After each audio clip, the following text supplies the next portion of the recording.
Oh, we got one speaker here. That is Sister Patience Magagula. I love the name. All right, so I'm going to tell you a short announcer story as we wait for the rest to join us.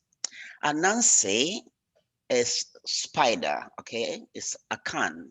Akan is a language in Ghana. Anansi is the spider.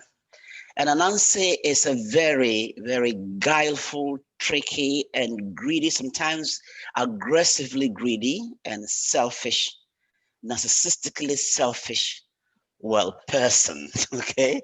Now, Anansi um, wanted to be the only wise person in the world. So, what he did was, when people were sleeping, he went and started stealing their brains. He stole everybody's brain in the village and put the brains in a sack and tied the sack. Okay. And then decided to go and hang the bag of brains, the sack of brains, on the tallest tree in the village. Now, unbeknown to Anansi, his son, Anansi's son, in Tikuma, knew about his father's plot. So Intikuma was dogging Anansi's steps, watching him from the bushes. And now when Anansi was trying, now he came to the tree and he wanted to climb the tree. He tied the sack of brains on his tummy, okay, to climb. And each time he tried, he couldn't. Each time he tried, he fell down.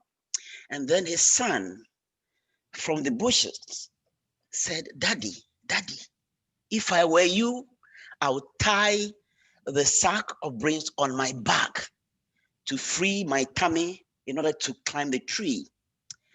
And when Anansi heard that, he got very, very angry. He said, oh my, by Jove, my God, I forgot one brain. Okay, so he threw the bag or the sack of brains onto the ground, and the sack opened and the brains started flying back to their owners. That is why, Sister Magagula, you are bright, you are brainy. That is why, um, um, what are they? Kimani, you are bright and brainy. That's why Manpreet, you are bright and brainy. That is why my family in Ghana, all right, they all bright and brainy, especially the young ones. Otherwise, Anansi would have been the only wise person in the world, having a monopoly of wisdom. Okay, so that is the story. So, Ashley, how far have we gone? Let me see here. We have about 18 people. We have 18 people now. And let me see if all the speakers are here. Then we can start. Okay, let's see. Um, Not yet. So we have one speaker.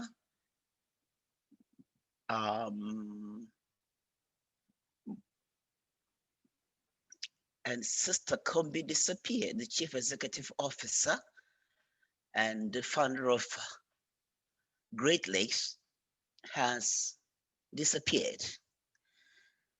We could have started with her, but let's see here. Oh, thank you.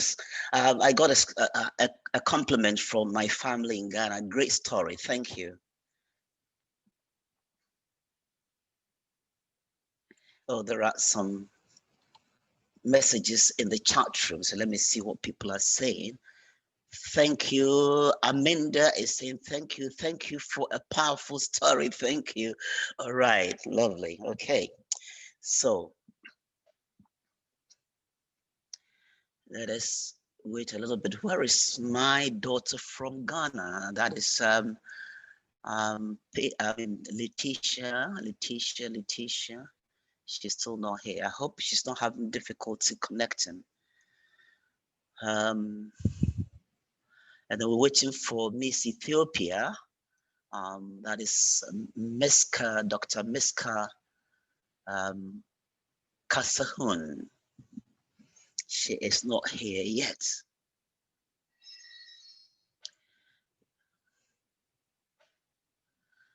All right.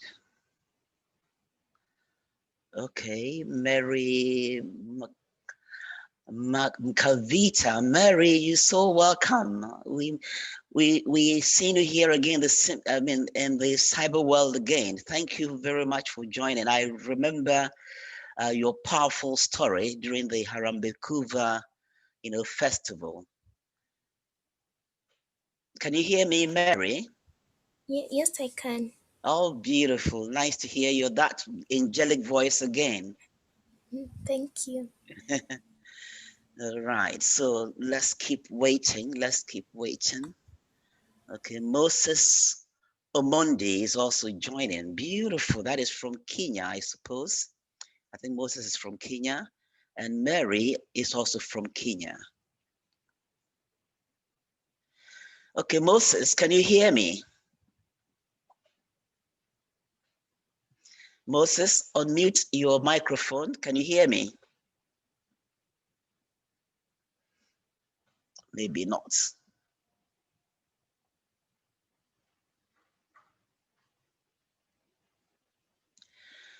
All right, can somebody share a story with us as we wait for the speakers to join us? Any stories, gossips?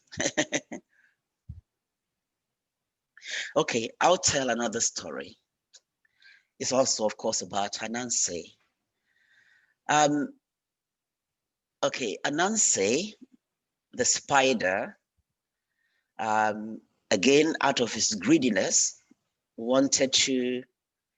What happened was that Lion had a very big yam farm. So it was harvest time, and and Lion had more than he could eat, more than he could feed his family. So he went to town, okay, and announced. He hit the gong gong. All right. Hey, everybody, go, go, go, go, go. Hey, everybody, I'm looking for somebody to eat my yam for me. I have too much yam. And the person who can eat the yam, I am going to give him or her a beautiful haircut. That is my prize to that person. And Nancy, being that greedy person, came forward and said, yes, I will. Okay. So Nancy started eating the yam. So within a few weeks, he had finished eating. And then Lion said, okay, it's time for a haircut. Okay. So now Nancy sat in front of Lion. Lion removed all the hair, cut all the hair nice, and then used shea butter to smear the head beautifully, and said, okay, come back tomorrow for a continuation of the haircut. Then Anansi was thinking, what is going on? No hair all right on my head. So what is going to happen again? So Anansi came back the next day, and this time Lion used the shell of the snail, all right, snail shell, and removed all the skin, okay, from Anansi's head. Now Anansi was really, really suffering. Lion used the shea butter again, smear the skull, and say, come back tomorrow. So the next day, Anansi went. And then this time, he removed all the skull. Now, Anansi was now about to die. So he ran to the juju man in the village, a medicine man, a magician, to tell him his, predicament. So the juju man said, "Don't worry, you come." And he turned Anansi into a broom. Okay. So as soon as Anansi turned into a broom, lion came to the medicine man's house, knocking. So when the juju man opened the door, the gate said, "Where is Anansi? I know Anansi is here. If you don't bring him out, I'll beat you up." So there was a fight between Anansi and the medicine man. And then Anansi was watching, the fight from inside the broom. Okay. So it came to a point where the lion was really beating up the juju man really, really well. So Anansi said, "Come on, I didn't know you are such a very weak person. If I were you, I'll hit lion this way and hit this way, hit this way."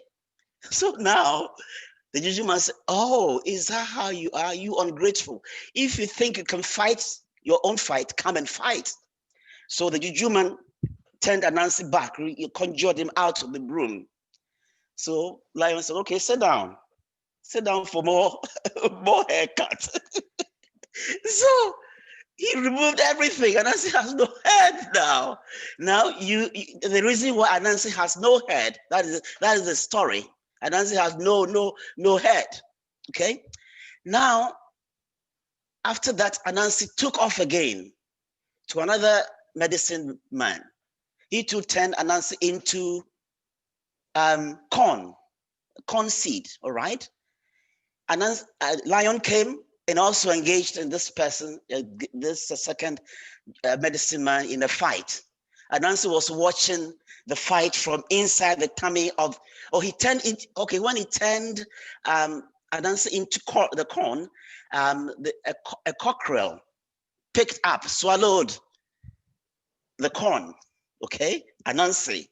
So Anansi was watching the fight from inside the tummy of the cockerel. And lion was overpowering the juju man. And then at this point, Anansi said, "Look, I didn't know you are such a very useless, juju man. I can beat this man very easily. Lion, let me out." So immediately the juju man let Anansi out. And again, a fight. Anansi had to sit down for a continuation of the. So Anansi kept doing that until he went to the house of an old lady. An old lady. The old lady had a lot of hair covering all her face and ears and everything. So when Anansi reached the door, the gate of the old lady's house, he was knocking and shouting, but the old lady couldn't hear him. He kept knocking, and then eventually the old lady heard and raised her head like that. Anansi got frightened, and the old lady asked, "What do you want?" So Anansi told the old lady all the story. So, "Don't worry, come and hide in my hair." Okay? And as soon as Anansi went to the hair, there was a lion, and a fight ensued. Actually, the fight didn't start. The old lady commandeered or conjured a sword, okay, from her room, and the sword went and cut lion into pieces and bent lion into ashes. Okay, so Nancy saw what happened. Okay, so the next day, Anansi went out to town and called for a fight. He was calling everybody to meet him on an open field for a fight. He was going to fight everybody. Okay, now I'm going to finish because we have to be starting now. Um, so the animals met on one Sunday, bright sunny afternoon, and then Anansi conjured the sword. The sword came and slashed all the animals into pieces and bent them into ashes. Now, the mistake Anansi made was that he didn't remember When the knife finished cutting the lion into pieces, the old lady said, "Ajubro." Ajubro means peace. Go back. Okay, when she said that, peace, Ajubro, the sword went back into its sheath. But Anansi forgot.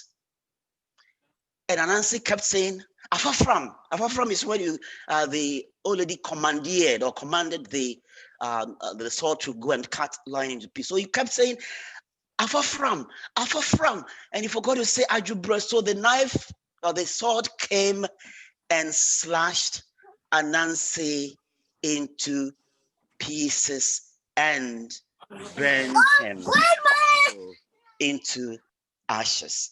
So that is the story. Greediness, all right? And because of greediness, he lost his head and also he was killed eventually. All right, that's my story. All right, so I think we should start now. So Ashley, we are going to start now. So I'm going to first introduce everybody.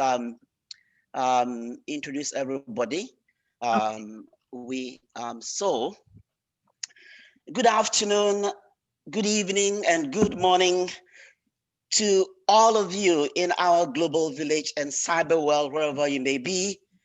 My name is Dr. Charles Christodade, and I am co-organizer of the Great Lakes COVID-19 webinar. Welcome, everyone. Today's webinar is the first in our series of virtual events to educate ourselves, share ideas, experiences, and knowledge about the do's and don'ts of the global pandemic, that is COVID-19. Let us begin with a sacred ritual, an acknowledgement of the blessings and vitality bestowed on us by the owners of the unceded traditional territories of the Semiahmoo, Katsi, Kwetlam, Kwantlen, and Sawasan First Nations, where we live, work, and play. We are beholden to the ancestors of the First Nations peoples who toiled, sweated, and died so we may live. May their souls continue to rest in perfect peace. Please join me to pay tribute to our heroic frontline health workers, locally and globally, for their sacrifice and selfless labor in protecting and saving lives from COVID-19. We thank you. Let us pause for a minute's silence in memory of all those who succumbed to the deadly virus. A minute's silence, please.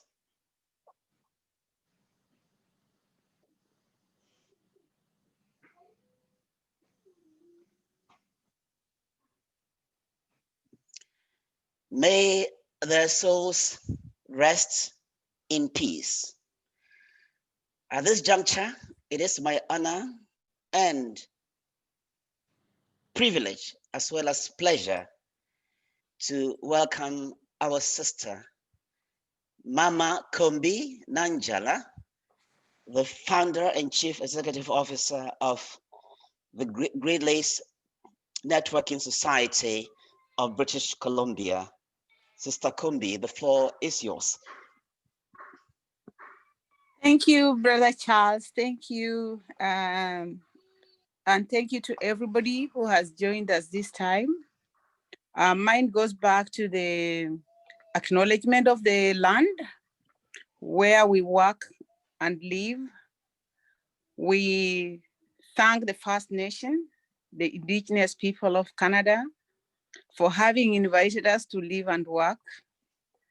And to our ancestors who are there before us, it's happening today because you opened the ways for us. I am asking and that everybody feel comfortable to contribute, that everybody feels at home. This is our platform that we all want to contribute and share our experiences of what is happening today. We are here today because Red Cross Canada, the city of Vancouver, wants to give us money so that we can be able to fight the pandemic. And we can't do it alone. We have to do it with you. We have to do with other people because we are all in this together. So this is going to be an ongoing event, but this is our first webinar, as Dr. Charles has said. So we shall keep on inviting you, and we need your contribution. And as always, Dr. Charles has always had a question quiz that people win some cash. So I don't know if it's on the table today, but he has always had it. And when somebody wins the quiz, we have always sent money globally. So I am so proud of my board. I am so proud of the organizers, and I am so proud to be part of this. The world is going round. We have experienced so many things, so many deaths, and are still coming. What we want to do right now is for us to be careful. What we need to do is for us to know exactly what we need to do. When you go back to the history, the masks are not starting to 2020. The masks were there. I want you to go back and look at the viruses that have come and gone. What is it that they used? They are supposed to be the masks. So if you think a mask can do something small, it may not be 100% protective, but it is something because it's protecting you from reaching your eyes, it's protecting you from reaching your nose and your mouth. So very important. If you have a soap and if you have water, it's very important for you than even using the sanitizers. Some people like myself, I am so prone, like my skin is so weak when I use those things. So go to your shower, get your a cup of water and a soap, wash your hands every time. We have, it's global. We have the masks that are not like so strong. People say like when you wear it and you want to blow off the fire from the other side, it will blow. But in really sense, I am saying it from what I know, that COVID is not airborne. It's not airborne. If it were, then we would have been wiped. So only us being careful to follow what is laid down in each country, or go to UN website, look at what I've written, take care of yourself. Let's start like keep on telling people. Let's keep on telling people in our communities how they may also take care of themselves. It's not only your fight, it has to be all of us. And I'm so grateful that you guys are here. I'm so grateful that this is happening. I don't want to take a lot of your time, but we are here because of one thing.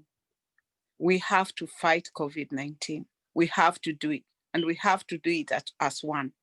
So thank you for taking your time. I'm here. If there is anything that anybody wants to ask, thank you, Global Africa. Thank you, Britain.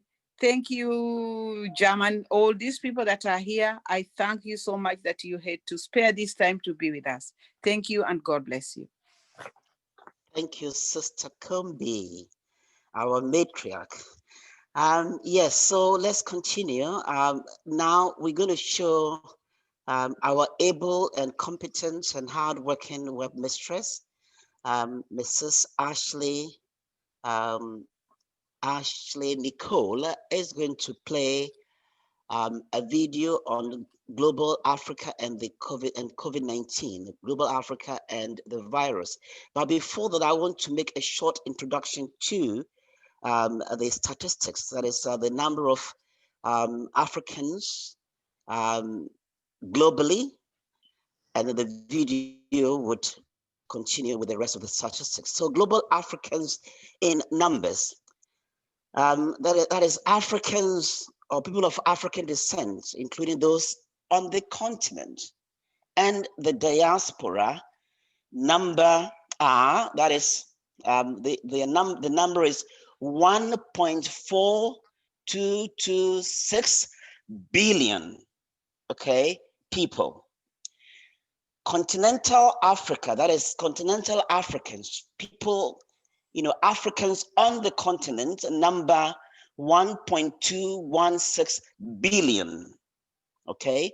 And Africans in the diaspora only, number 210 million. That is Africans in the Caribbean, the USA, Canada, South America, France, England, all over the place, all right?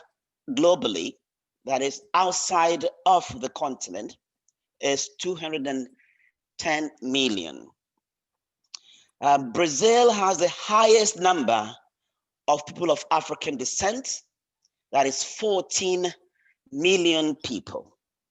And Grenada has the lowest number of people of African descent, and the number is 100, hold on, that must be, okay, it's 1,000, it's 1,003.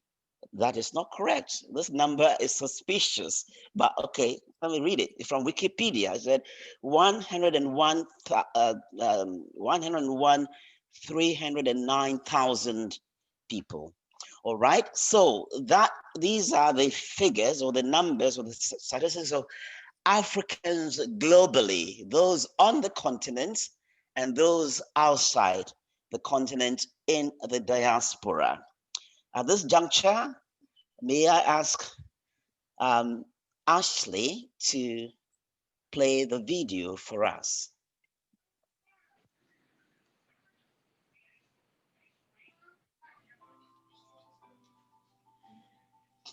Are you able to see the video? Yeah, we can see, but the audio is quite not quite audible. Is it possible to increase the volume somewhere? We can see the video, but not the video, not the sound. Yeah, there is no sound. It's true. Yeah, It's I thought I just heard it. music anyhow. It's okay. Oh, okay. So let's forget about the audio. I mean the video. Just watch the video. Okay. Let's forget about the audio. I mean. Oh, I can hear the audio. It's fine now. Yeah.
Lovely.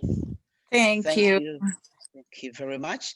So, any comments before we move on? Any comments, or if you can't, if you don't want to speak, you don't want to contribute or ask questions verbally, you may type your questions and comments and observations in the chat room.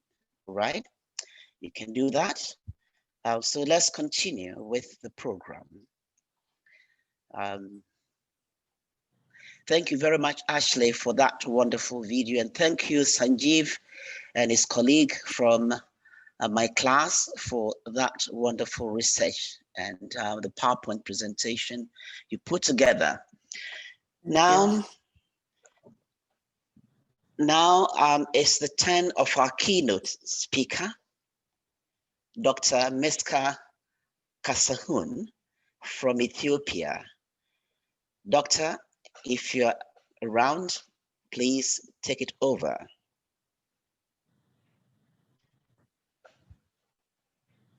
And Doctor, could you start with a short intro of yourself, please? Is she here? Is she here?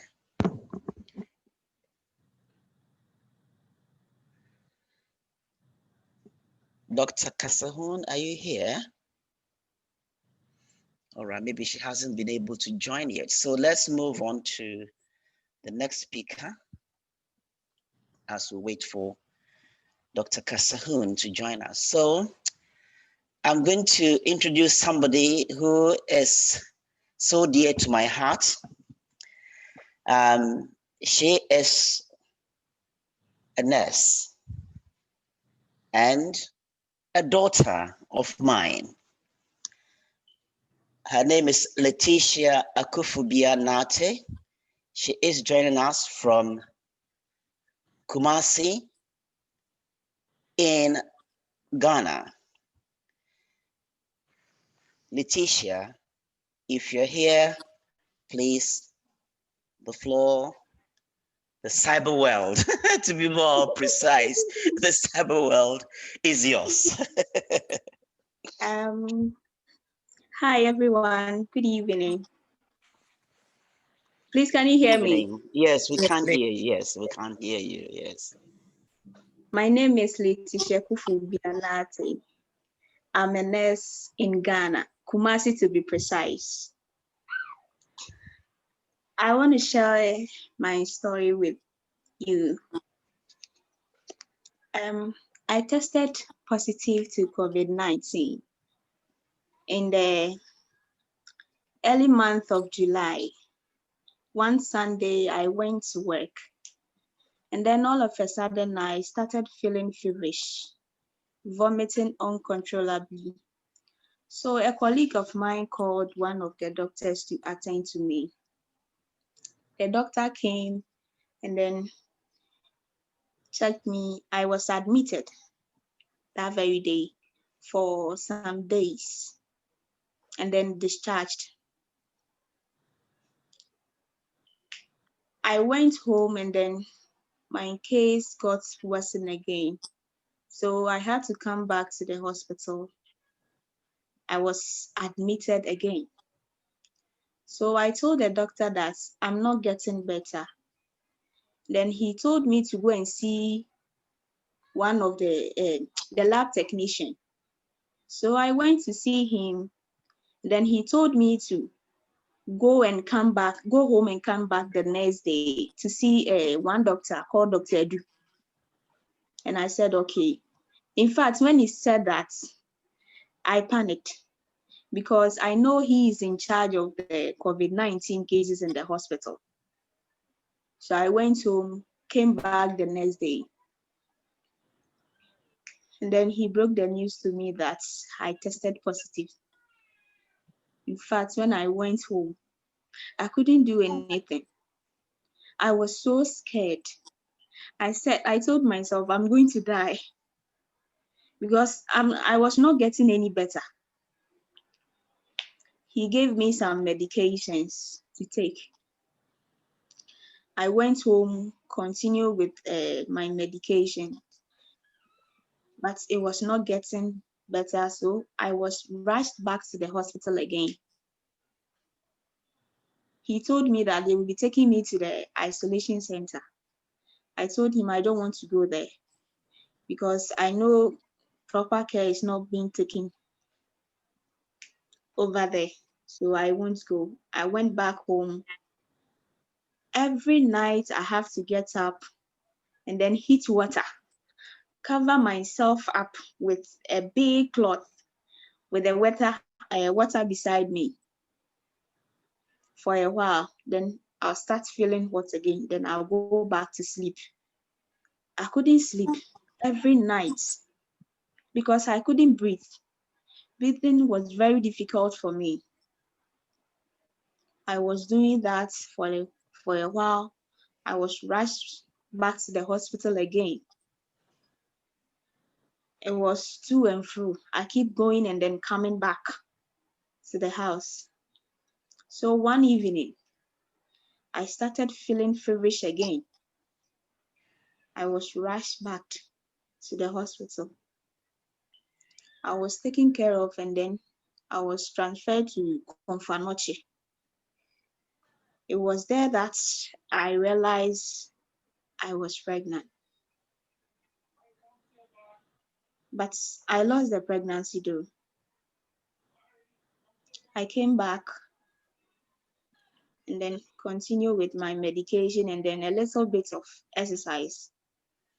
Because lying down, I keep becoming weak each and every day.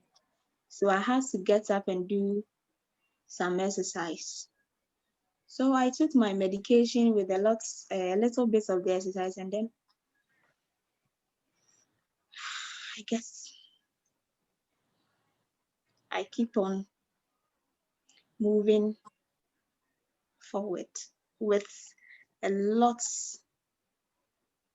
of encouragement from my dad, Dr. Charles. Thank you very much, Daddy, for being there for me. Your You're most words welcome. kept me moving. And then to my family, my sister, and then my sister's husband. My sister was not aware. I told the husband not to tell my sister because my sister was pregnant by then. And I know it wouldn't be helpful for her. So I informed the husband not to tell my sister. And then my auntie. Thank you, everyone. It was your words that kept me moving. And then once again, Daddy, thank you very much. I really appreciate everything that you are doing. God bless you and give you a healthy, long life for you to be there for us all Thank the you. time. Thank you. Then thank you, everyone, for the opportunity. Mama Kumbi, thank you. Thank you, sweetheart. Thank you. So this is my Lovely. story. Okay. Thank you very much for your heart throbbing, heart touching, heart wrenching story. And we thank you for your bravery, your courage, and sense of optimism. And we hope your story will serve as an example to everybody not to take COVID-19 lightly at all. And again, together with all the heroic people, that is frontline health workers like you, we thank you for your sacrifice, your everyday toil sacrifice to keep people alive and protect them from COVID-19. Thank you. Now it You're is welcome. Q&A time. Yes, it is. Yeah, Dr. Charles, Yes, back to our niece. Now that you are able to do that, and I think it was done because you are a nurse and you are somewhere in the hospital. What about that old lady? What about my grandma back in the village who cannot access that? Look at so many times that you went back, and going back, there were also people behind you, holding you and being there for you. What about that person on the street in Nairobi, in Kumasi? What happens?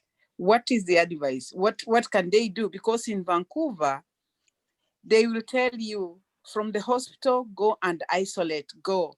And yet you are from the streets of Vancouver. So if a doctor tells you you have been discharged, go and isolate, and you are a homeless person, what happens? Those are the challenges. So what is an advice for you to tell those people back home that if something like this happens, take hot water or take this, because look at what helped you. Tell them. They may not be able to access those facilities. So what is it that they can easily do to save themselves before they get to the medical institute? I was taking this medication, zinc tablets, azithromycin, 500 milligram BD for 3 days, and then vitamin C, vitamin E, and vitamin C as well. For those people who cannot get access to all this, I'll tell them to take the vitamin C and then a little bit of exercise and warm water every morning. And then you also take fruits as well, like orange, pineapple, and the rest. That will be good for them. And then they should wear their nose mask. It is very important. And then hand washing. That will help them. And then if you are not closer to any running water, you can use a hand sanitizer. That will help a lot. And then this herbal medication, ginger. I couldn't use that one because I realized I was pregnant. But that is good. And then bitter leaf. All right. Thank Yeah. you. Thank you, baby. Thank you. Anna Nandela, I see you here. You are somebody who will help. You are in Kenya. You are a midwife, and nice that you are listening. To our people, Anne is a good friend. I've known Anne for the last 10 years, and she has been there for me if I wanted something in Kenyatta National Hospital. Kenyatta National Hospital is a big hospital in Kenya. And I don't know if Dr. Charles would have let you speak a little bit about your experience in Kenya as a nurse, as a midwife. I don't know. All right. Of course, if she is up to it, the floor is hers. The cyber world floor is for her now. She can say something. Is she listening? Can she hear me? What's the name? She's called Anna Nandela. Oh yeah, Annie Nandela. Are you there? Can you hear me? Can you hear us, Annie? I think you are muted, so you have to unmute to be able to tell us something. Yeah, she has muted. Yeah. Okay, let me see if she's now unmuted. Yes. Hi, Annie. Hello, how are you, Charlie? I'm doing well. Oh, I love the way you called me. That's how they call me back home, Charlie, my friends. Charlie. Thank you. Hi. Yeah. Hi, how are you? We're doing well. We're doing well. We hope you're doing well. You are doing well as well. Okay, yeah. So, as you've heard, I'm a midwife, and I work at the National Hospital and a researcher as well. The situation in Kenya is not very good now. We are having a huge wave of the COVID infections. So we're actually having a lockdown, not exactly a lockdown. We have we are working up to 10 p.m. By 10 p.m., everybody should be in the house. So we are hoping that things will improve. We have lost quite a number of medical staff. Today we lost 2 doctors and a number of nurses. Okay, I don't have the statistics with me. I would have shared, but that is our situation. But I'm happy about what you're doing. And I hope that we can interact more and network. All right. Lovely. Thank you, Annie. Yeah, Kombi Yes. is a good Thank friend you. of mine. And I know she has been reaching out to help so many people. And I'm encouraged by what she's doing. Beautiful. Can we have the privilege of taking a sneak peek at you, because we didn't see you? We would love to see you by turning on your camera, or if Okay.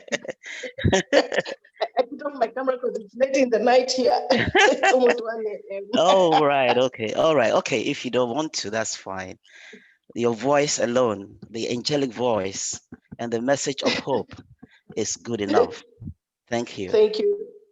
Cheers. Any other comments? Any other questions, observations for Letitia? For Anne, thank you so much. Thank you. Anne is doing so much. Anne is he's raised money to feed the people in Kenya, Western Kenya. She has put together a fundraising page that you guys can share. Maybe she can share with us, and I am part of that that blog. And she has done so well. Maybe with time she will share what she has done. And when I was asking for some little money to help the refugees in Kenya who live in Kenya, who are Congolese, Anne was the first person to give me money to go towards that event. And Anne, thank you, Anne. Thank you. Keep doing that.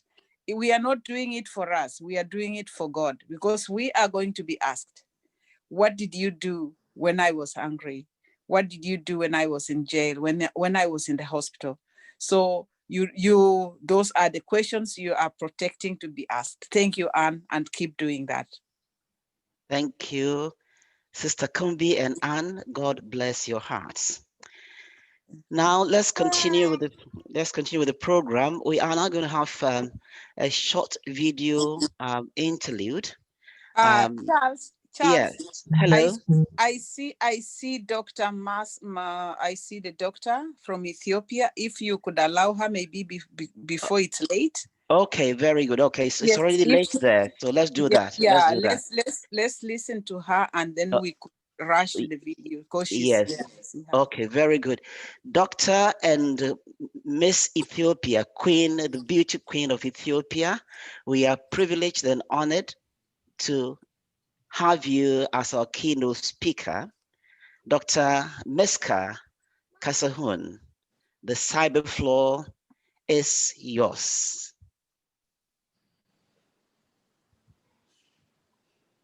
Can you hear me? Unmute your... Is it possible that I could have the name of her on the guest list so I can unmute her? Okay, yeah, her name is Miska. Is it M-U-S-K-N? No, M-I-S-K-E-R. Well, it's showing different names that might be using someone else's phone or... Okay, Sister Kombi, what name are you referring to? Maybe I was wrong. I saw I saw something like Muskan. It's different. Yeah, I see that there, but I'm not sure if that's her. Okay, let's go ahead then. Let's go ahead. All right. Charles, you can try to reach her then. Could you do that for me?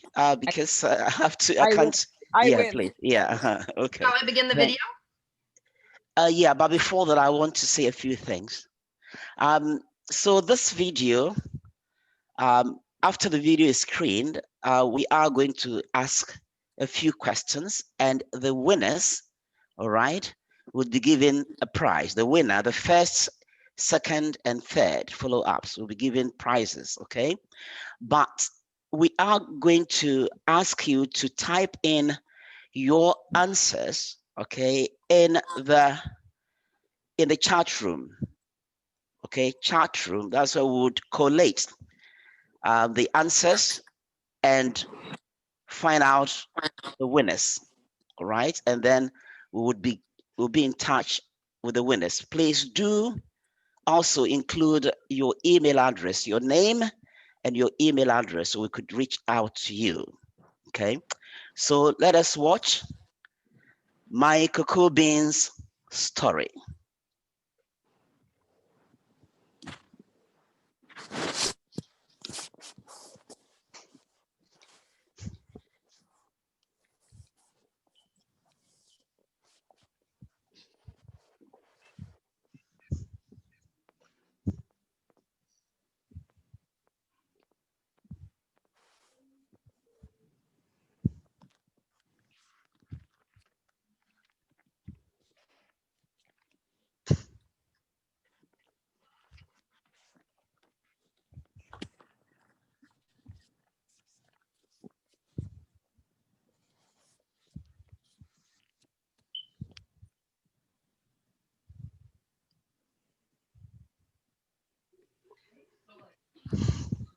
Sorry about that. It's moved on to another video here. So let me try and cue this up. I'm not sure what happened there.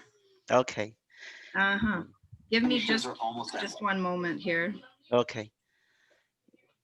In the meantime, I want to read somebody's message in the chat room. This person is called Mess Finn. He writes, the COVID-19 starts in regard to African descent is not presented quite very well around the world because it should be defined per exposure, okay, to the, oh, okay, I lost. Okay, so let's just, I think we have to finish watching the video first because, okay.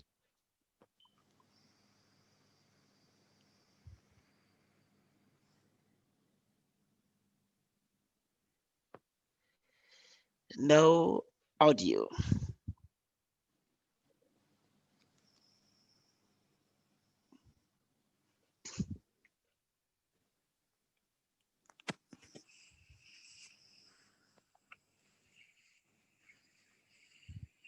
We can't hear, no audio.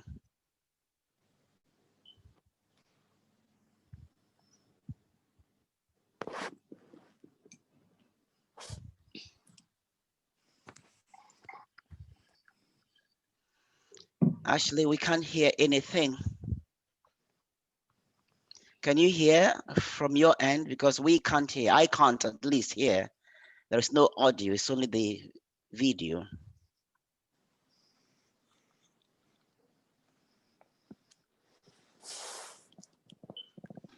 This little slice of my life.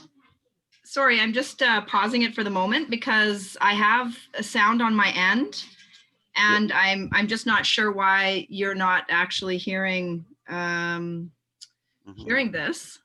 So I just want to start it again and just tell me if you can hear it, okay? Okay. Well, vividly illustrated process, logic, and dynamics. We can hear it now, so maybe you have to start all over again. Would you prefer that I start it again? I think so, so they get the full picture, the full story. Very well. I'll start it now. Sorry about the technical difficulties. Here we are. That's all right.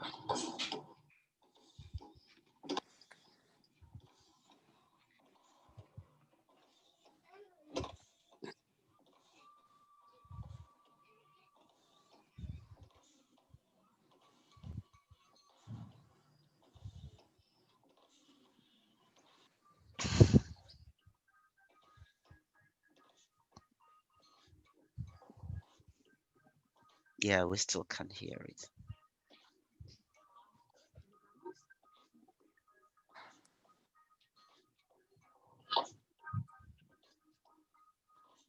I think we need to allow audio sharing.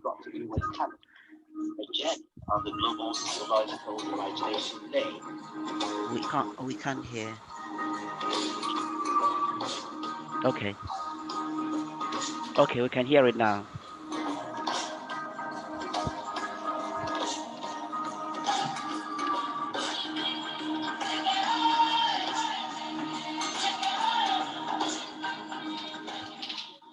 I was 5 years when my auntie borrowed me to live with her in the village of Tieria, in a remote part of the eastern region of Ghana.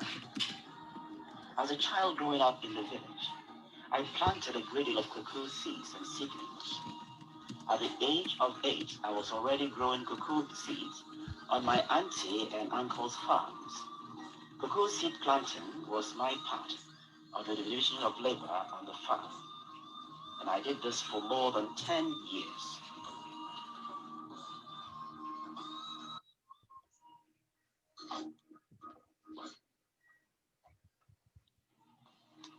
So what, you ask?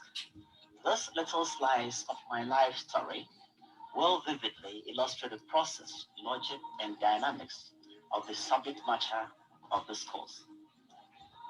It will also offer you a lucid lesson in the global sociological imagination. The global sociological imagination is based on the assumption that our individual biographies are not written or created by us alone as individuals, but are also the collective products, actions, and indeed inactions of legions of people, many of whom live in far-flung corners of our global landscape, and whose paths may never cross ours in our lifetime.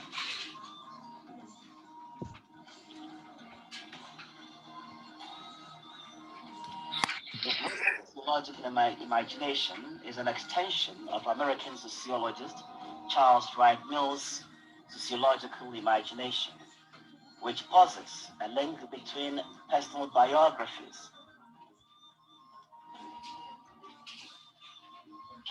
and societal histories.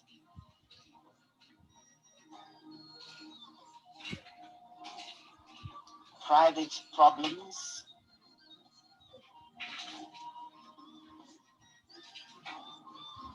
and public issues.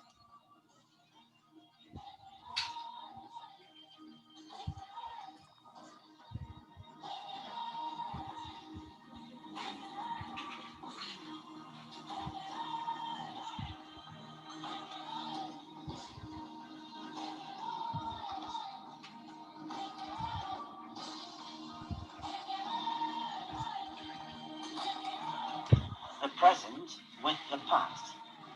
Having the global sociological imagination enables us to develop a keen awareness of the fact that our actions, seemingly inconsequential, do have ramifications, rippling far beyond our immediate environments and our shores.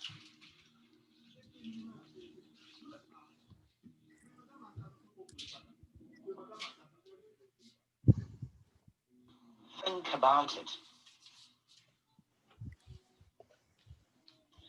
Have you eaten chocolate or had a cup of cocoa drink or hot chocolate of late?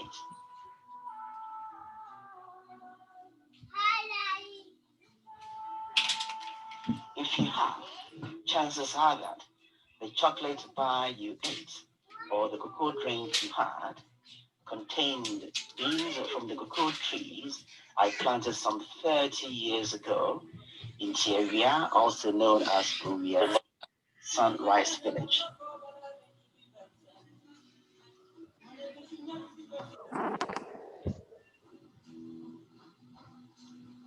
Canada imports cocoa beans and cocoa products from various countries, including Ghana.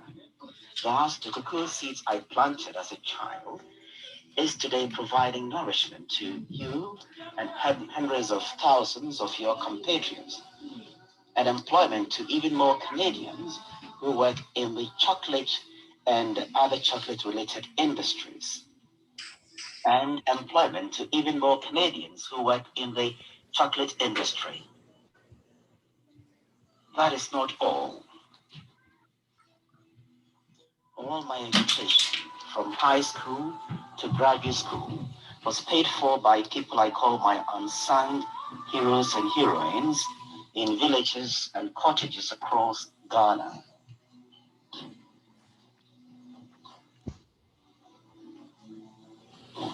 money set aside by cocoa farmers in Ghana in the form of the Ghana Cocoa Marketing Board scholarship scheme financed my education.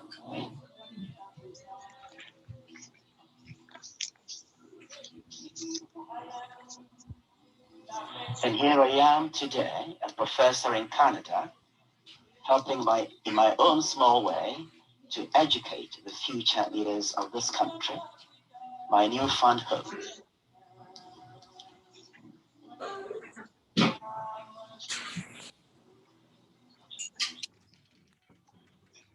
My being here in Canada would not have been possible without Canadians purchasing cocoa, chocolate bars, cocoa drinks, etc.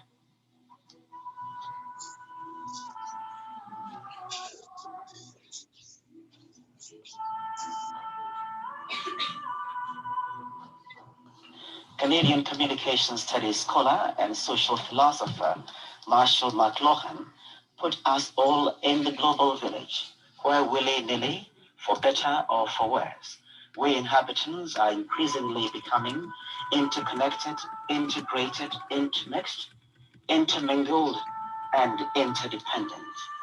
Whatever happens at one corner of the village affects all of us almost instantaneously.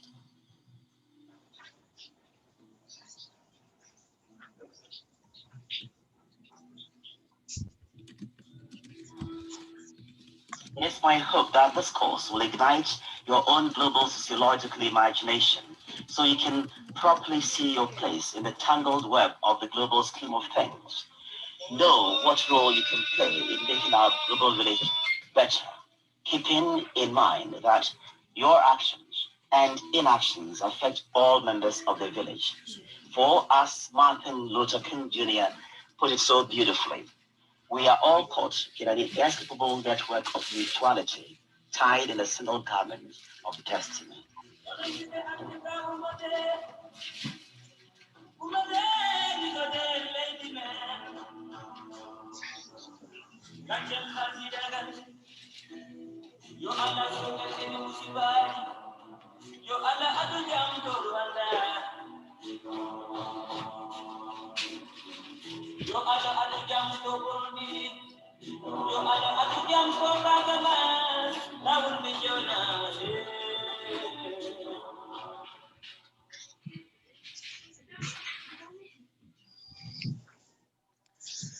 All right. Thank you very much, Ashley.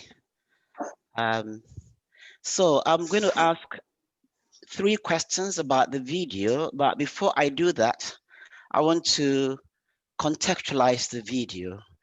Now, we know that COVID-19 started in China, all right? And now you see the impact of the disease globally, all right? So what this video tried to demonstrate is that we are all connected, all right? That what happens at one corner of the global village affects all other corners of the village. And our actions, no matter how inconsequential, no matter how we think it's unimportant, we think our actions are unimportant, affect people in other parts of the world, just as their actions and inactions also affect us. So we are all in together. We are all in together. And that is how I teach my class, my sociology classes, by asking my students to develop the global sociological imagination, that they are who they are because of what other people have done or not done in the past. All right. So that is it. Now the question that I want to ask is, the first question is, what is the global sociological imagination? A very short answer, okay? What is the global sociological imagination? Okay. The second question is, who coined or postulated the theory of sociological imagination, the American sociologist who coined the term sociological imagination. And the third question is, which Canadian scholar coined the term the global village? Okay, so let me repeat. The first question is, what is the global sociological imagination? All right, it's an open-ended question. Okay, 2 or 3 sentences will be fine. Okay, the second question is, which American sociologist coined the concept sociological imagination? And the third question is, which Canadian scholar coined the term the global village? All right, please answer your questions in the chat room, okay, as we proceed with the program. You may also leave your comments, okay, and suggestions right in the chat room as far as the video is concerned. All right, so now our second second guest speaker unfortunately couldn't make it. So we're going to move on to our third guest speaker, and that is our sister, and only one sister, Sister Patience Magagula. Sister, take it away.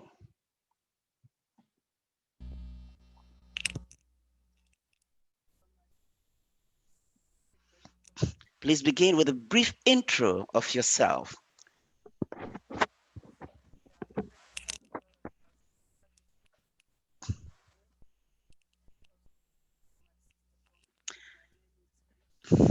We can't hear you. We can't hear you.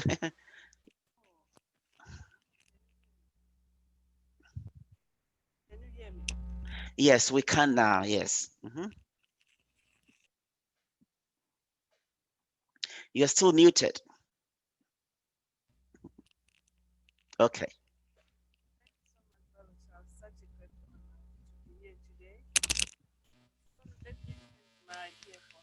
Oh, your voice is quite low. Nothing wrong with this. Beautiful. Okay, now we can hear you.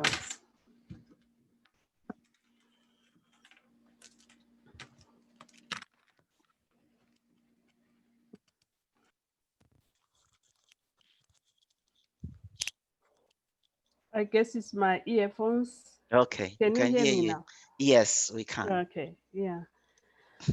Such a great honor to be here today. I thank Brother Charles, thank you so much for the invite, and the CEO of Great Lakes, Sister Kobe, thank you so much. Such a great honor to be here today.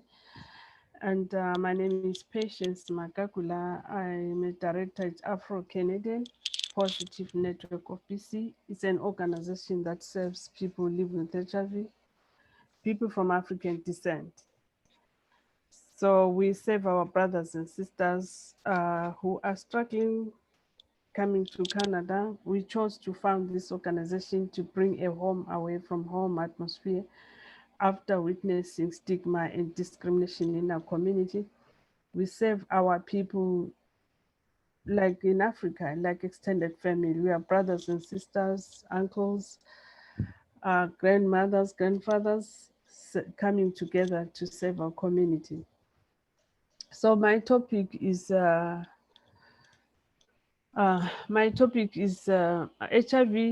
and COVID-19. As we all know, around the 1980s, the whole world was impacted by HIV. HIV AIDS. I think that time it was HIV AIDS. HIV AIDS pandemic. It led to dramatic loss of human life worldwide, especially in Africa. I think we all, in every home, I think we lost a loved one. So now today, 2020, we are talking of COVID-19. So I chose to bring the two together because of so many challenges people are facing, and also the stigma around HIV and as well as COVID-19. So I will first of all talk about the impact of HIV and also COVID-19. When you look at HIV and look at COVID-19 right now, we talk about the fear. Fear is huge in people's lives. Just to talk about COVID, there's stigma attached to COVID, there's stigma attached to HIV, and the impacts are the same. When you look at what happened around the 80s when people were dying, and also when people were sick around 1980s, uh, the impact is the same. We find that there's loss of life, job losses, poverty, and socio-economic violence against women, human rights violations. When we're talking of human rights violations, we are talking about freedom of information, freedom of discrimination, freedom of health, right to health.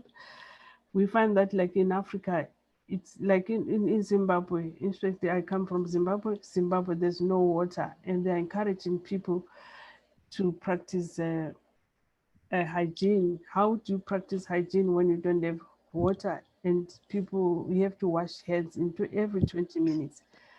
That's what they say. Wash hands every 20 minutes, and there's no water. So, and also freedom of movement. As you all know now, we have been told to stay in our houses, not go anywhere. And also freedom of religion. There are no churches now. We have to worship in our houses. Right of privacy and minority rights, and all that impacts people's lives. A human being was meant to socialize. We cannot socialize, we cannot meet in person, and all that has impacted people's lives. And also undermining the programs and also addressing the COVID. It's challenging right now because we are not allowed to go anywhere. We are stuck in our houses and we cannot do anything. And on top of that, mental health has impacted so many people. And like both kids, our children, our youth, our seniors, especially those seniors who are living alone, and also their immune system is compromised because of the virus.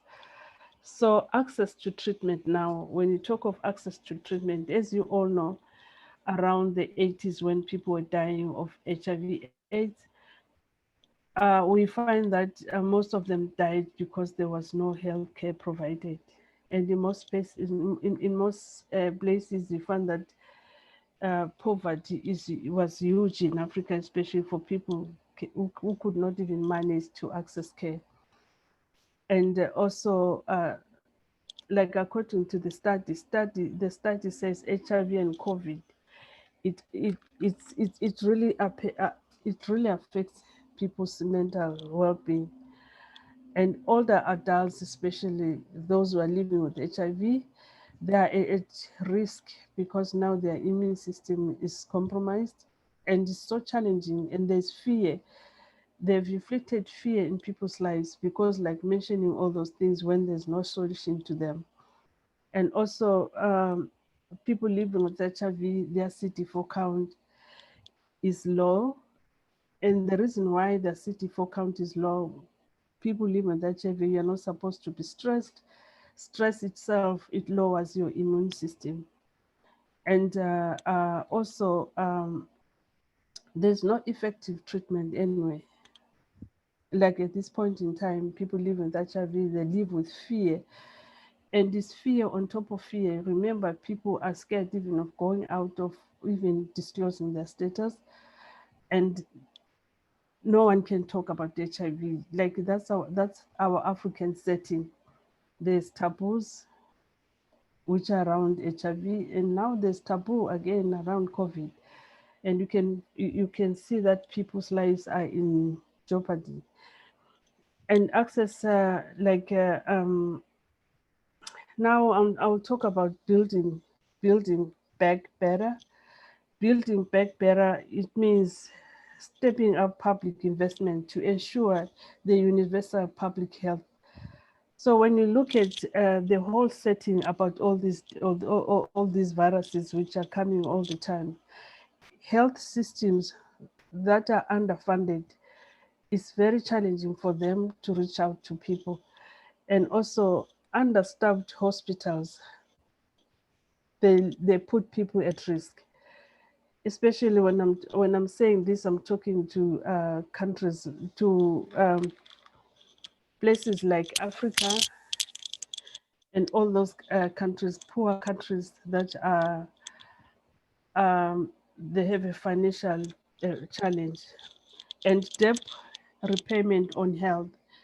When I talk about debt repayment of health, I'm talking about resilient health systems, meaningful, integrated community-led efforts into national responses, like especially around the time of COVID, around the time of HIV, and from decision making. Decision making is a challenge because of all the whole system, the whole system works, and also placing human rights at the center of HIV and COVID. You find human rights, people don't have freedom of speech, people cannot even express themselves. And also what needs to be done is to strengthen local production. Now addressing COVID and addressing stigma, how do you address the two when you don't have the resources? Like most agencies right now, around 2016, there was funding cuts. Funding cuts 2016, like I think it affected the whole entire world. The reason why they to cut the funding is because they said, according to them, they said HIV, people live longer now. It's true, people live longer. What about the stigma, which is a killer disease? People are living a healthy life. When it comes to stigma, people cannot get out in their houses to access services which are available. And right now, there are no services available, especially for the Black community. Like when I'm talking to you right now, this organization was founded in 2009. From that time, we're just getting donations and small funding. We have never had like funding for staffing. So we have been volunteering from that time. It was only now 2020 when we got some little bit of funding through the blessings from Brother Charles. And Brother Charles has really made a very big change in our community. For him coming in and also volunteering his time, writing grants for us, it has really made a very big difference in our lives. And now, how do you address all those needs when people don't have money? And also look at COVID right now. The fear is holding people from testing. And then when you are tested, what next? The hospitals now are full, and people cannot even go. Like people use mostly people use home remedies because it's so scary again to go to hospitals. And the people are reluctant to be tested. So my advice for everybody at home is to like play videos. Like I can't remember her name. Your niece, Brother Charles, Or who Letitia. shared the testimony. Mhm. We need to hear such testimonies because most people, because of misinformation and lack of knowledge, it's so hard to know exactly. But when you see someone sharing a story, like sharing your testimony, someone who has been impacted by the disease, it makes a very big difference. We need people to come out and share their stories. We need those testimonies so that it will encourage people to go out and test. Most people that die silent because of the fear. And also, like I remember the time around the AIDS pandemic, people were dying silent because of misinformation is huge, especially in the African setting, and also ignorance is huge. So we need to educate one another and also hear more of those stories. And also like educating, like in Africa mostly, I think Africa we are so blessed because we have wonderful voices. People, we sing a lot in Africa, we dance a lot in Africa, we do drama, poetry. That's the powerful education piece which people should practice. Like I remember around the COVID, around March, April, there is a group in South Africa that they were singing anyway. They produced a song about COVID, and listening to that song itself, it was a very good education piece because it was just giving people confidence on what COVID looks like. And also our cultural norms, most times pull us back because we end up sticking to all those cultural norms and forget about doing the right thing. And ignorance mostly is huge. I think what we have to do as a community, let's wear our masks, let's continue wearing our mask, and let's not listen to fake news. And by doing so as a community, as a community, especially in Africa, your pain is my pain. Whatever you do, it affects me one way or another. And also, we know that in the African setting, we value respect, we value love, and by loving one another and working together, we are going to win, and we are going to also pass that education piece to our youth and to our kids. Yeah, thank you so much. That is my short presentation. I Yeah, thank you so much. Thank you, sister. That was powerful and inspirational.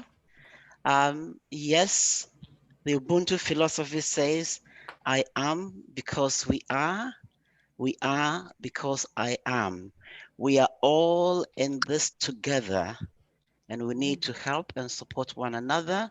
We need to share our stories, both the good and the bad, because they all teach lessons. They all help us to fight the global pandemic. Thank you again, sister. We are going to continue with questions and answers. I can see Dr. Miska Yes, that is with what us. I was Okay, asking. so Let's hold, yes, so Charles. Let's Doctor, hold the questions and then you yes, invite her here. Thank yeah, you. we'll do the Q&A together, all right, with Yeah. Dr. Miska. So, Doctor, we have the honor, privilege, and pleasure to welcome us to our webinar. You are the keynote, so please take it away with a brief intro of yourself.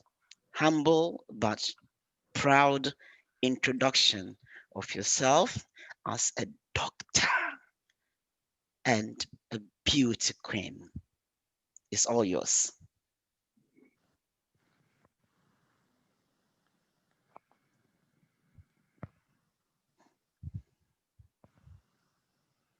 Um, Thank you very much. So my name is Dr. Misakar Kasahun. I'm a general practitioner. I graduated from St. Paul's Hospital Mille Medical College a few months back. I'm a very passionate advocate of mental health and women empowerment. I'm also a professional model in my spare time. Um, and I have been representing my country in different pageants for the past 4 years. I have the honor of representing my country in Miss Supranational Ethiopia. Miss Supranational in 2016 and Miss Africa Beauty Queen in 2018. So this is basically the introduction of me. Since we don't have a lot of time, I think I should go to my presentation. What do you think? Yes, please go ahead. Yes. Okay. Sorry, I'm trying to mirror my screen, but I don't see that option so that we can all see the PowerPoint presentation. Oh, okay, 1 minute. Ashley, could you please see if you can help her? Okay, I think I should make you a co-host. Just a minute, Okay, okay? Yeah, let me okay. see. Um, oh no, I think Ashley, could you make her a co-host, please, Ashley? Yeah, I'm just because we signed in with you, I think you are the one that would do the co-host. Okay, I'm Yeah. trying to do here. Let me see here. Okay, huh.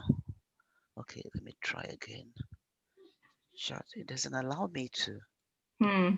It doesn't allow me to. That is no good. Yeah, I see that. You can't either, right? I'm not savvy enough to know how I would. Yeah. Oh, okay. So let me show you how. So just click on her picture, right? On her video or her name, and then right click, and then you see Oh, there we go. options. Okay, here Yeah. we are. She's a host. Okay. Very good. Thank you so much.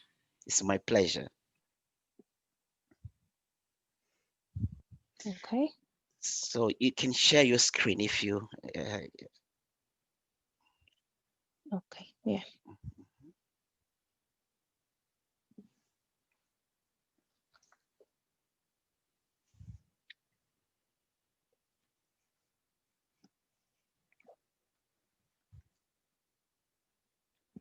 I'm not sure if I'm sharing my screen right now. Is it working?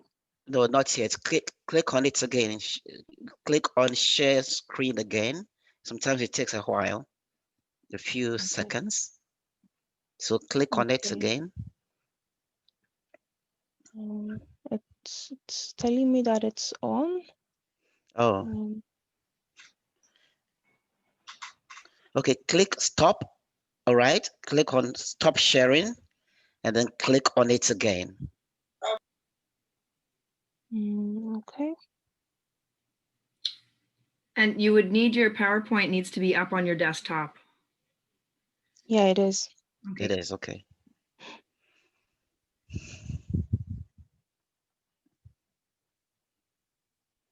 Mm.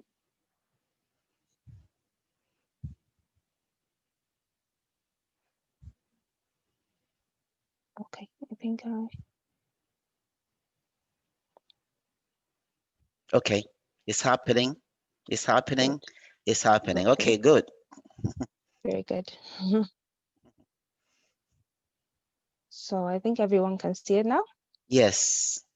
At least I can. Yes, it's good now. Somebody commented it's good now. Harpreet core. Okay. Okay. So I'm not seeing my face. It's just a PowerPoint. I think that's Yeah, okay. that's fine. That's fine. Yeah, that's fine. Yeah. Okay. So let's talk about COVID-19. Um, sorry. So COVID-19, the first emergence of cases of unknown pneumonia started in the December of 2019. And then by December 2019, we had the suspicion of outbreak. And our amazing scientists found the etiologic agent or what's causing this disease by January 10. And by January 12, we had development of diagnostic tests. This is actually an amazing achievement for science and scientists because um, it took less than a month to identify what caused this unknown, an initially known cause of pneumonia, and then they were able to get a diagnostic test. So this is actually very impressive because before this COVID-19, for other viruses, it took years. For example, when we take the case of HIV/AIDS, it took 2 years just to identify the etiologic agent, and then it took another 2 years just to develop a diagnostic test. But in the case of corona, it took less than a month. So it's very impressive. When we see the structure of corona, it's an RNA virus that is enveloped in a glycoprotein. And the name corona comes from its structure. As you can see from the slide, it looks like it has a crown. So that's why they gave it the name corona. The origin of COVID-19 is believed to be from a horseshoe bat. And pangolins are also incriminated in the origin of COVID-19, but there is a belief that it's correlated again with the horseshoe bat, and that's the main source of SARS corona 2. In terms of contagiousness, it's similar to other coronaviruses, the SARS corona 2.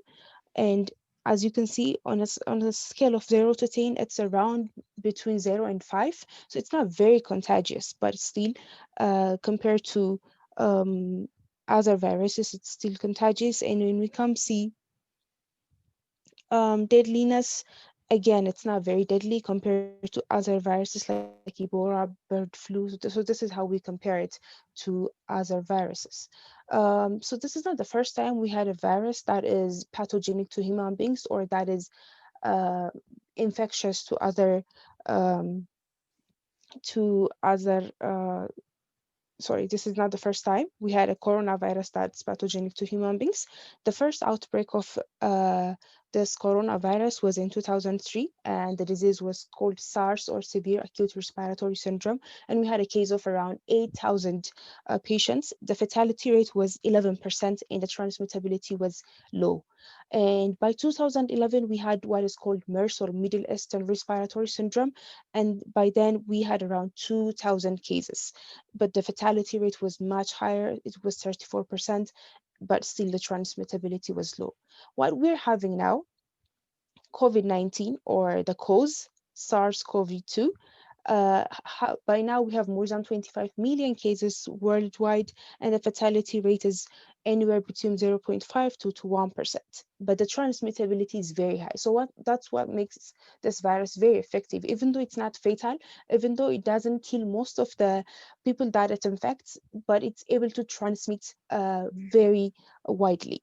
And scientists do believe that this is not the last time we'll have coronaviruses. It's believed that we'll have SARS-CoV-3, SARS-CoV-4 in the future, but we wouldn't know about its fatality rate and its transmittability until it happens. Um, so the other question is, why is it very effective in spreading SARS corona 2? Why is it very effective? That is because of asymptomatic transmission. That is the key thing everyone should know. Before you can have symptoms, before you can have cough, sneezes, fever, shortness of breath, this virus is inside your body and it's already infecting others while you don't even know that you have the virus. So that's why it's very effective. Even before the days where you have any type of symptoms, it's possible, although the rate is low, it is very possible to transmit it. So just to give you a basic concept, this SARS corona 2 is a virus, and a virus is just like any other viruses. It's metabolically inert and it can't reproduce independently. So that's why it needs human beings, because to be able to reproduce and to be able to live inside other hosts, that's why it needs human beings. Unlike bacteria are metabolically active and they can reproduce independently. Um, so why does COVID-19 manifest as pneumonia? Why not as any other form of disease? The reason is because in our lungs, they are what are called epithelial cells. So these epithelial cells express a receptor called ACE2, and corona 2 can attach to this receptor efficiently. And that's why we get pneumonia as the predominant symptoms of COVID-19. But this doesn't affect any other part of our body. It's actually a systemic disease. It affects the whole of the body. So that's why we get different symptoms like diarrhea because it affects the gut. We get coagulopathy because it affects the circulation and it affects the endothelial cells. We get myocarditis because it affects the heart. And we even get the loss of sense of smell because it affects the central nervous system. So this disease is a systemic disease, COVID-19. It doesn't only manifest as pneumonia. Um, so the immune system tries to do tries to fight off this COVID-19. But in the process, what's bad about COVID-19 is that it starts attacking itself. That's why this disease is very effective. What was supposed to be our friend, our immune system, actually goes against itself, because it's basically like having an exaggerated response to the virus, and in the process it will kill different cells that were helping our body. um, so how does the virus spread? What are its ways of spreading? So predominantly it's through respiratory droplets. That means different molecules, smaller molecules, will get out of our body when we sneeze, when we cough. That's why we're told to wear face masks. That's why we're told to sneeze into our elbows. Besides that, different studies show that there's a possible spread by touching an object or a surface that's contaminated with the virus, and then touching the mouth, the nose, or the eyes. It's not as this particles that are found on the surface are not as infectious as the droplets, but still there's a chance of getting the disease. So it approximately takes 2 to 14 days for the disease to incubate itself and to be able to show symptoms. But this doesn't mean that patients can be asymptomatic. As I said, patient can be asymptomatic. Actually, 80% of all patients are asymptomatic. And the ones who have symptoms, it takes them up to 14 days to show symptoms. But the median day is 5 days. So most patients will show this symptoms by day 5. And it's also believed that people are mostly infectious while they're most symptomatic. That is when they're coughing, when they're sneezing, when they have fever. That's when they're the most infections. That's when they're most infectious. So what are the symptoms? I think by now everyone knows the symptoms of COVID-19, but just to go through it, we get fever, cough, shortness of breath, chills, body aches, sore throat. There's a new loss of taste or smell, diarrhea. The list is long.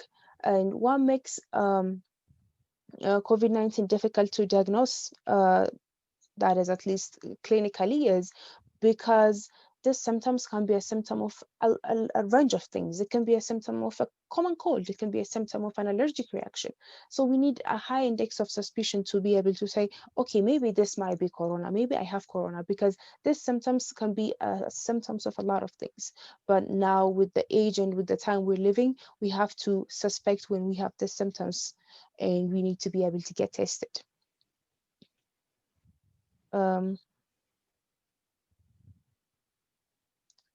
Sorry, my slide is stuck.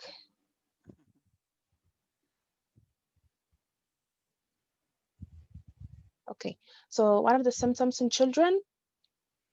Children get the same symptoms. So initially it was believed that children don't really get infected that much. They don't really get sick. And even if they get it, they get the milder forms of the disease. But now research are coming, and it's through different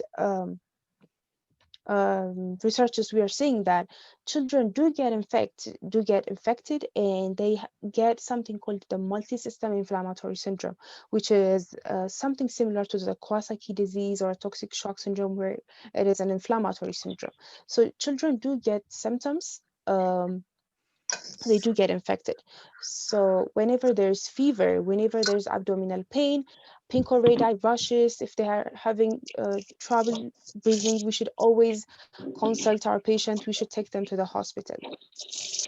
The other thing we should focus on is risk groups who are more susceptible to the severe form of the disease. As we've already said, that this disease manifests in different ways. It can be anywhere from asymptomatic to the severe form of the disease, where one person will require ventilators, oxygen therapy, steroids, and the like. So risk groups that need to be very careful are anyone who has an immune system that's weakened. So it can be a cancer patient who's taking chemotherapy, radiotherapy. It can be someone with chronic kidney disease. It can be someone with chronic respiratory diseases like COPD, asthma. It can be anyone with obesity.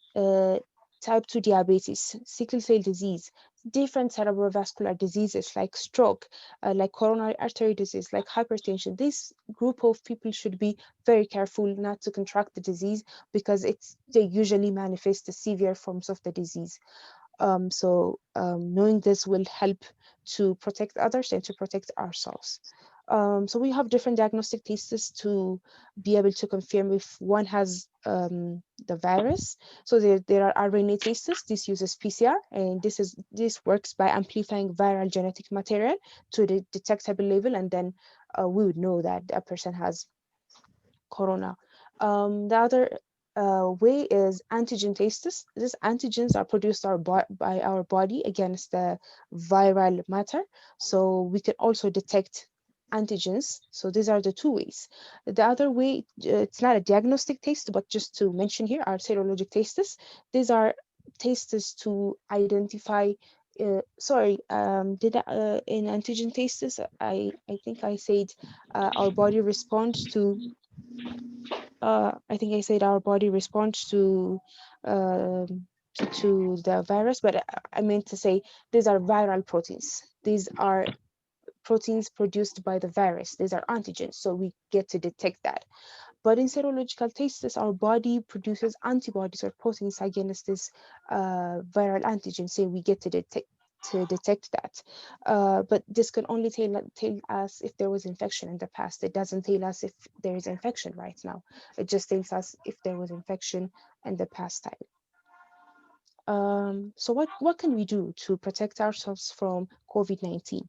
So the first thing we can do is to wash our hands. It seems very silly, but it's actually very protective and it's very effective. So washing our hands with water and soap for 20 seconds properly with the proper methods is protective because the virus has an outer layer that is made of lipid, and the soap breaks down this lipid structure. So the virus can't sustain to infect us once this lipid layer has broke down.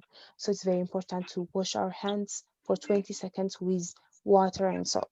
And in cases when we can't get soap and water, we'll have to use alcohol-based hand drops. And the WHO recommends using hand drops that are at least 60% alcohol. So this is what we can do too. And besides that, we can practice social distancing. Social distancing is practiced by being 6 feet apart from another person. It could be at home, it can be outside your house. This is important because as we said, it's a droplet infection. If it's a droplet infection, the molecules are going through air um, when someone is coughing or sneezing, but they can't travel more than 6 feet. Different research show that it can't travel more than 6 feet. So if we can practice social distancing, it can be one preventive measure. And we can wear face masks. They don't need to be medical face masks. They can be made of clothes coverings. These are very protective too. And self-isolation. If someone is sick, and have symptoms or is diagnosed to have corona, that we say they're self-isolating. But if it's out of suspicion, and if they don't have the symptoms yet, or if it's only because they came in contact, we say quarantine. So self-isolation and quarantine are very important not to infect others. And contact tracing is a good measure too. If we can always contact or if we can always trace who we've been in contact with, it will make it very easy to trace these people, to get them tested, to self-isolate, to quarantine them. So it's a very important a measure for each of us to be able to know who we've been in contact with for how long. So when it comes to treatment, to this day, we don't have a treatment for COVID-19. We can only have supportive management for the complications of the disease. There is not an FDA-approved drug that can treat COVID-19. But what we do for patients when they come to the hospital is we treat the symptoms, we treat the complications. So different drugs are on trial, and we hope we'll get to have some treatment sometime soon. When it comes to vaccination, let's talk about the basic concepts first. So, what is immunity? Immunity is a protection from an infectious disease.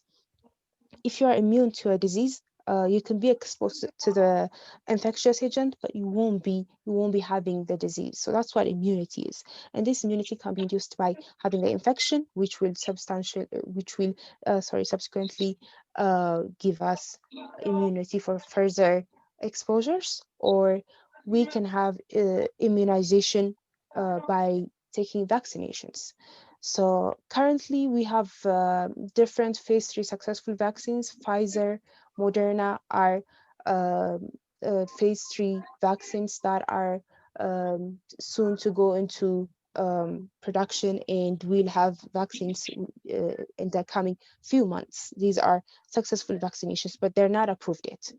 So as of November 20, we have 37 vaccinations that are on phase 1. We have 17 on phase 2, 13 on phase 3, and on limited approval for limited approval 6 vaccinations, but yet we don't have approved vaccinations.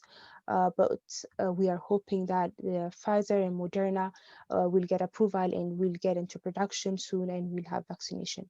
But this doesn't mean that even if we get vaccination, we have to stop wearing face masks, we have to stop social distancing. No, it means it can augment the fight against this pandemic. We will still take these measures and augment with vaccination. So thank you very much. These are my references.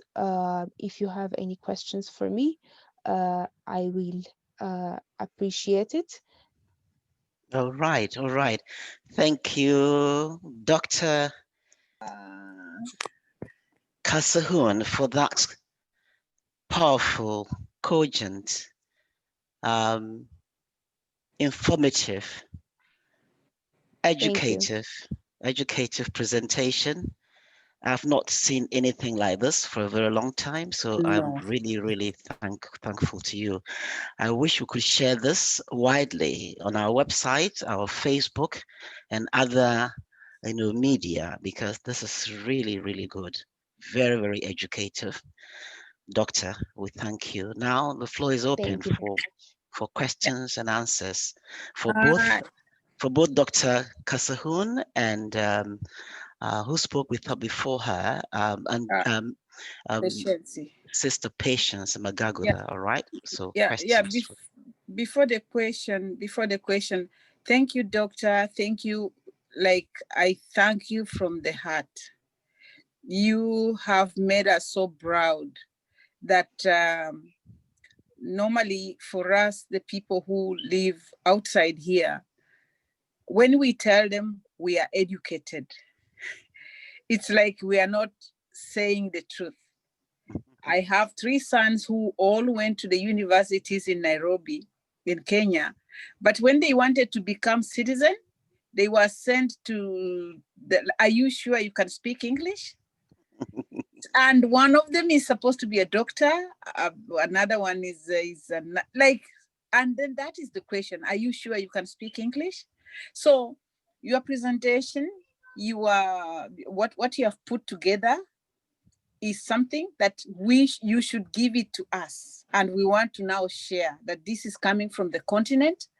And in fact, they're going to see, they're missing some things that you have already told us, because you have really gone into.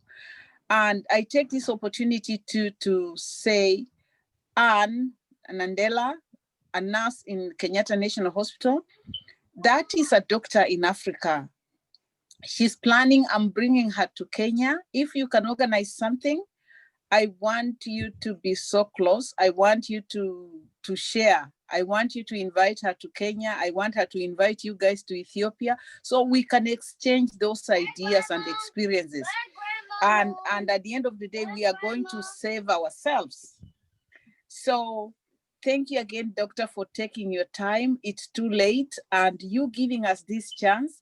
I have no idea how to thank you, but I leave everything to God. And now I open the, we had some artists from Africa too. I thought they would see something like this and go out, them as artists, what are they learning from what we have put together? What is it that through them, the community back there can be able to listen, can be able to dance while they know we are dancing because we are passing a message, like awareness creation, but through artists. So they were in the group, but I don't know whether they're still there. If I'll see them, I'll invite them for them to tell us how they feel, how they think. But for now, thank you for taking your time. Thank you, Doctor. Thank you so very much for what you have shared with us. All right, beautiful. So the floor is open. The cyber floor is open for questions, and our doctor and nurse are ready to field your questions. It could also be just observation, remarks. Okay, please go ahead. Or you can share your questions and observations and remarks in the chat room. And if it's not private, we'll read it to the rest of the audience.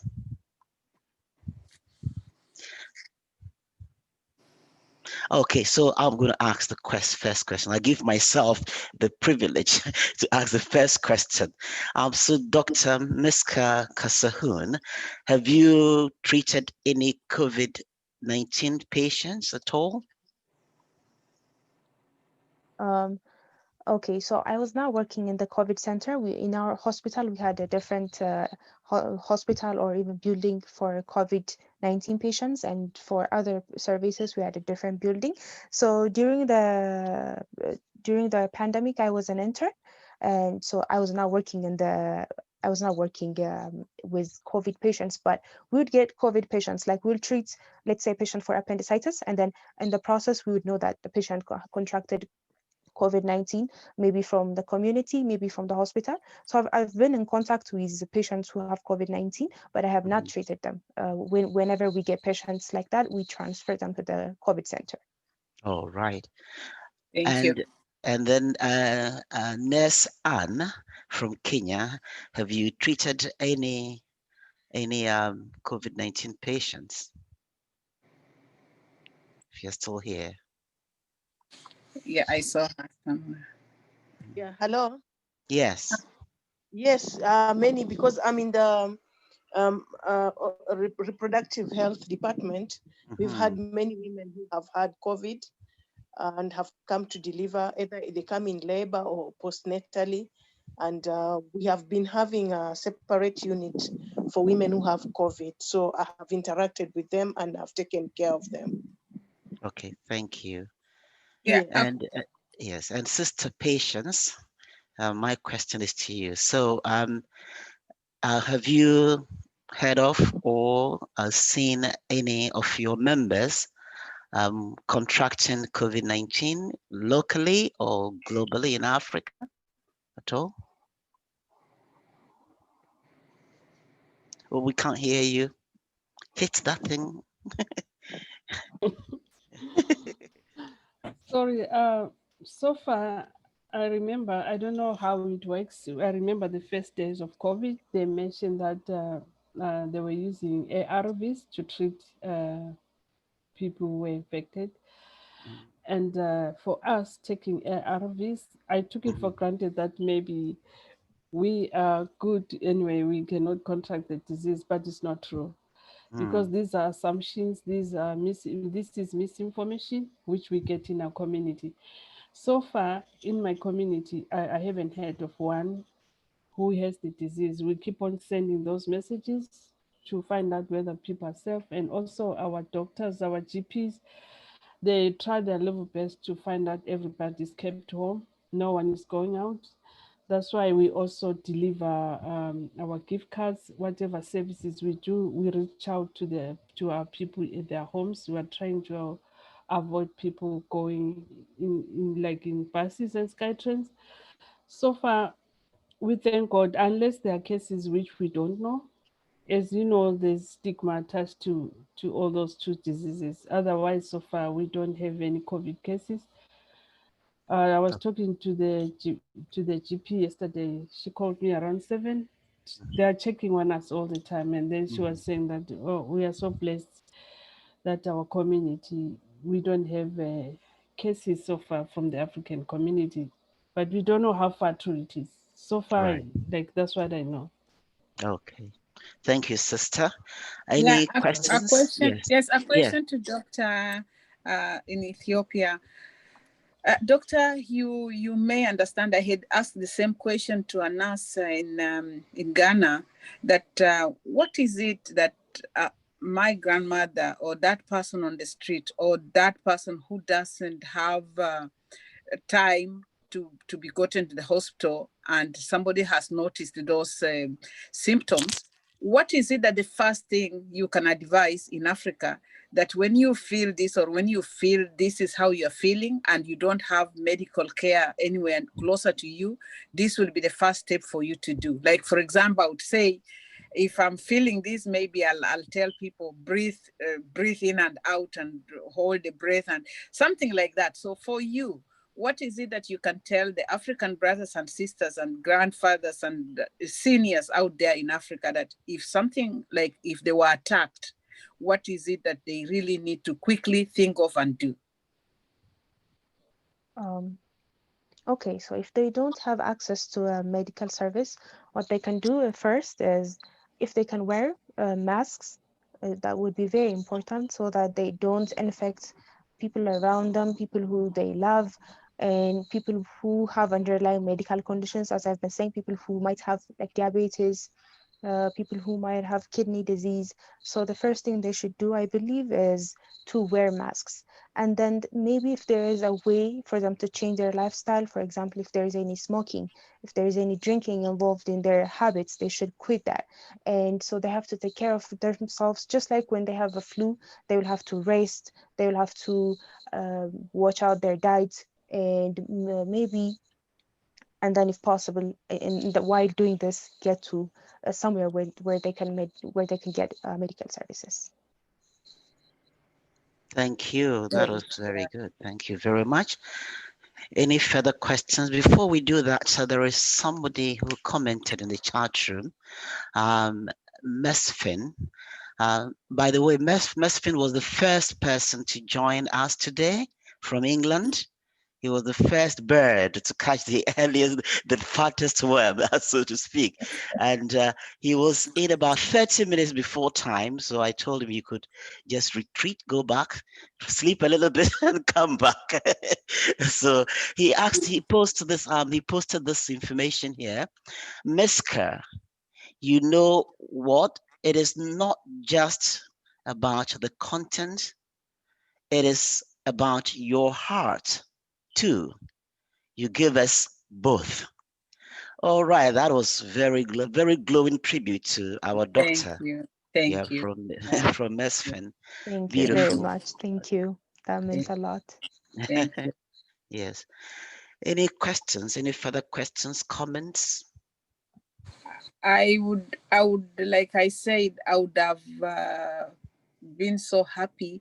I see we have the youngest artist in the group.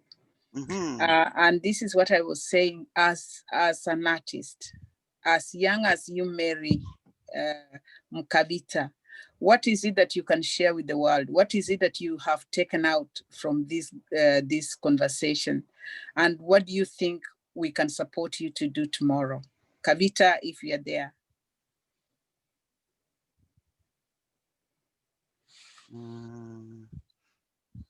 Kavita, are you with us still? Mukavita Mary. Yeah. I saw her somewhere. Yeah.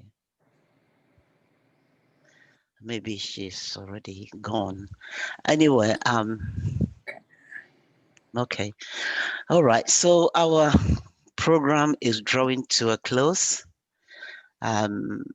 Let's ask for a few more questions or comments and see.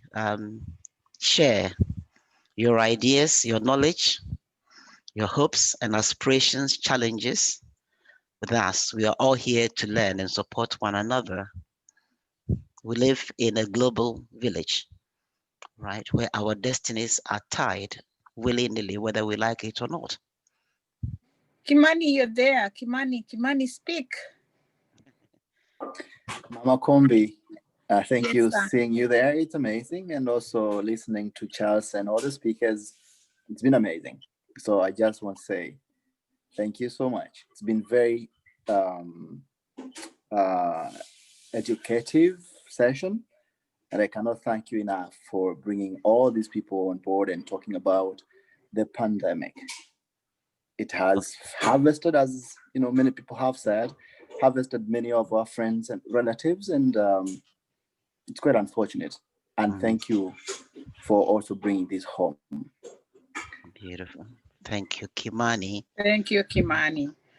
I see Esther Siuma. Esther Siuma is sitting up in Kenya right now, listening. Esther, anything that you think you can, you have learned, you have seen in the community, or you think you can share with us, please? Esther Siuma.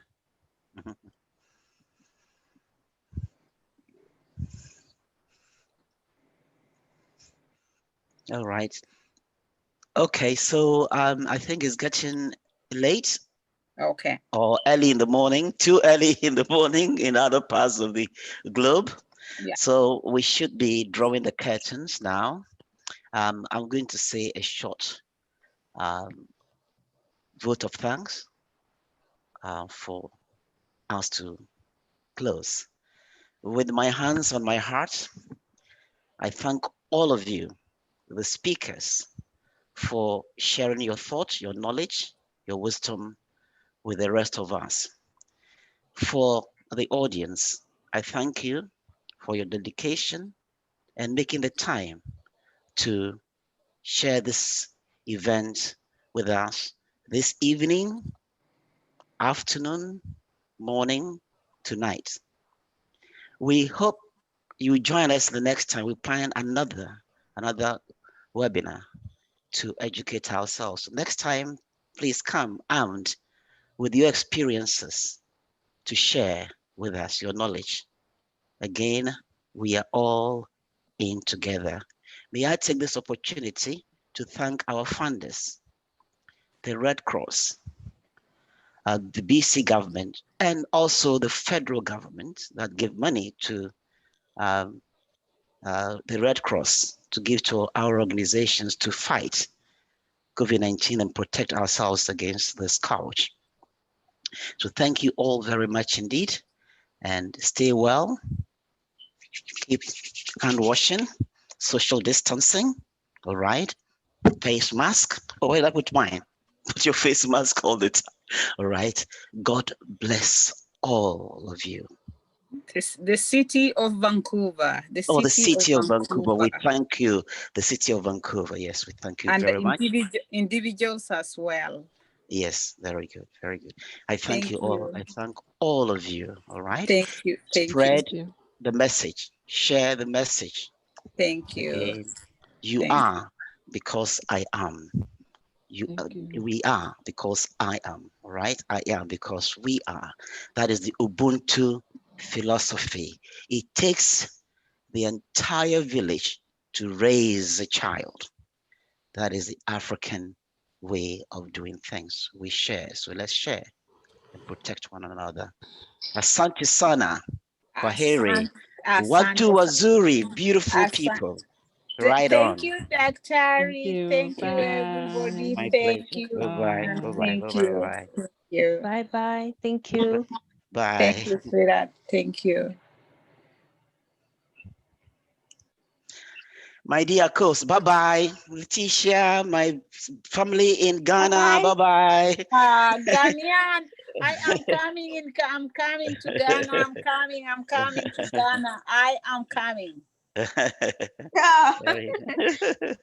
I am coming.